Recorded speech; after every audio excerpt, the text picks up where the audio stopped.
नमस्कार मित्रांनो, आज आपण भागाकार शिकणार आहोत। भागाकार हा फार सोपा असतो। या ठिकाणी मी एक उदाहरण घेतलेलं आहे। या उदाहरणाद्वारे तुम्हाला शून्याचा भाग कसा द्यायचा हे समजणार आहे। फक्त हा व्हिडिओ एकदम काळजीपूर्वक आणि शेवटपर्यंत पहा, म्हणजे तुम्हाला भागाकार कसा करायचा, शून्याचा भाग कसा द्यायचा हे समजणार आहे। तर या ठिकाणी मी एक उदाहरण घेतलंय 11,070 भागिले 15 आणि या ठिकाणी मी 15चा पाढा लिहून घेतलेला आहे। जर तुमचा 15चा पाढा पाठ असेल तर लिहायची गरज नाही, व्यवस्थित समजून घ्या। आता भागाकारामध्ये एका वेळेस एकाच अंकाला भाग द्यायचा। लक्षात घ्या, आपण एका वेळेस एकाच अंकाला भाग देणार आहोत। या ठिकाणी 2 अंकी संख्या आहे, म्हणून तुम्ही फक्त पहिल्यांदाच सुरुवातीला एका वेळेस 2 अंकांना भाग देऊ शकता, किंवा जितक्या अंकाला भाग जाईल तितक्या अंकाला तुम्ही पहिल्या वेळेस भाग देऊ शकता। परंतु तुमचा गोंधळ होऊ नये म्हणून तुम्ही ही गोष्ट नेहमी लक्षात ठेवा, एका वेळेस एकाच अंकाला भाग द्यायचा। आता या ठिकाणी अगोदर आपण या एकाला भाग देऊया। भाग द्यायचा म्हणजे काय करायचा, 15च्या पाढ्यामध्ये कुठे 1 आहे का पाहायचं, कारण ह्या एकाला भाग द्यायचा आहे आपल्याला। तर 15च्या पाढ्यामध्ये 1 असणार नाही, कारण सुरुवातच 15 पासून आहे, म्हणजे 15चा पाढा येतो। मग ज्या वेळेस एखादा अंक त्या पाढ्यात नसतो त्यावेळेस शून्याचा भाग द्यायचा। म्हणजे काय करायचं, 15 0 0, म्हणजे वरती पण 0 दिले कारण शून्याचा भाग गेला, आणि 15 0 0 होतात म्हणून खाली पण 0 दिले, आणि या दोन्ही अंकांची वजाबाकी करायची। एकातून 0 गेले, 1 राहिले। फार सोपं आहे, समजून घ्या। आता दुसरा नियम लक्षात ठेवा, एका वेळेस एकच अंक खाली घ्यायचा। आता हा पुढचा 1 मी खाली घेतलाय, म्हणजे या ठिकाणी 11 हा अंक तयार झाला, 11 ही संख्या तयार झाली, आणि मग ह्या 11ला आपल्याला भाग द्यायचा आहे। म्हणजे या 15च्या पाढ्यात कुठे 11 आहे का पाहायचा आहे। परंतु लक्षात ठेवा, हा पाढा 15चा आहे म्हणजे यामध्ये 11 असणार नाही, सुरुवात 15 पासून आहे। मग पुन्हा एकदा शून्याचा भाग देऊया, 15 0 0, आणि परत यांची वजाबाकी करायची आहे। एकातून 0 गेला 1, आणि हा एकाशी 1 आहे असा खाली येईल, म्हणजे 11तून 0 गेले तर 11च राहिले।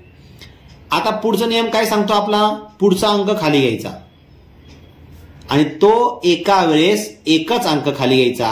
तर तो 0 आहे म्हणून या ठिकाणी आपण 0 खाली घेतला, आणि या ठिकाणी संख्या तयार झाली 110। मग 15च्या पाढ्यामध्ये कुठे 110 आहे का शोधायचं। तर तुम्हाला 110 कुठे दिसणार नाही, या ठिकाणी तुम्हाला 120 दिसतील आणि या ठिकाणी 105 दिसतील। मग काय करायचं, जर 120 या ठिकाणी घेतले तर दोघांची वजाबाकी होणार नाही, कारण 110 पेक्षा हे 120 मोठे आहेत, आणि लहान संख्येतून मोठी संख्या वजा होत नाही। मग 110च्या जवळपासचा अंक कोणता आहे, किंवा जवळपासची संख्या कोणती आहे, थोडीशी लहान, फार लहान नाही, जवळपासची संख्या ती 105 आहे।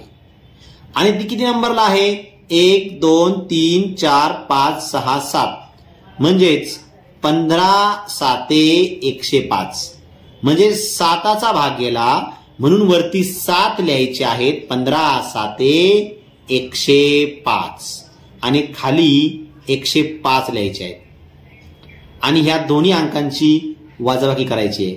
आता तुम्ही 0तून 5 जात नाही, मग उसना घ्या, 10 होतील, 10तून 5 गेले अशी वजाबाकी करू शकता, किंवा डायरेक्ट 110तून 105 गेले म्हणजे 5च राहतात। 110तून 105 गेले म्हणजे 5 राहतात। आणि मग पुढचा नियम, एका वेळेस एकच अंक खाली घ्यायचा, तर तो 7 होता म्हणून खाली 7 घेतले, झाले या ठिकाणी 57।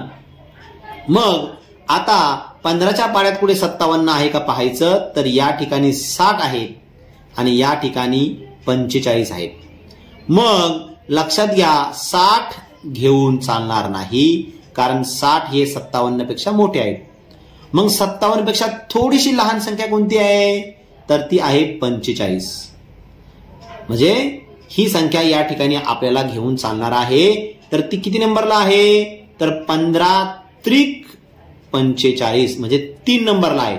म्हणजे भाग गेला 3चा आणि वरती लिहिले 3. 15×45 आणि यांची करायची वजाबाकी. मग 7 मधून 5 गेले, 2 राहिले. 5 मधून 4 गेला, 1 राहिला. म्हणजे या ठिकाणी 12 हा अंक तयार झाला. आणि पुढचा नियम एका वेळेस एकच अंक खाली घ्यायचा, तो आहे 0. म्हणजे या ठिकाणी 120 ही संख्या तयार झाली. तर 120 संख्या ही 15च्या पाड्यात किती नंबरला आहे? तर 8 नंबरला आहे.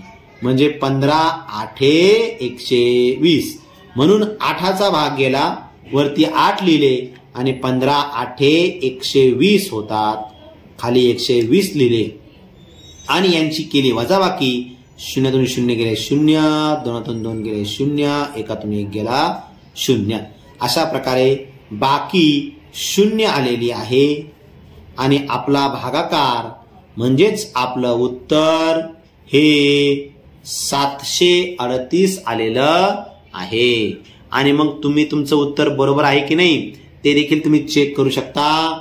पहा, या ठिकाणी तुमच्या उत्तराला म्हणजे 738ला भाज्याने गुणायचं आहे आणि त्यामध्ये बाकी किती येते ते तुम्ही त्यात मिळवायची आहे. म्हणजे तुमचं उत्तर बरोबर येणार आहे. अशा प्रकारे तुम्ही भागाकाराचे उदाहरणं सोडवू शकता, जे फार सोपे असतात.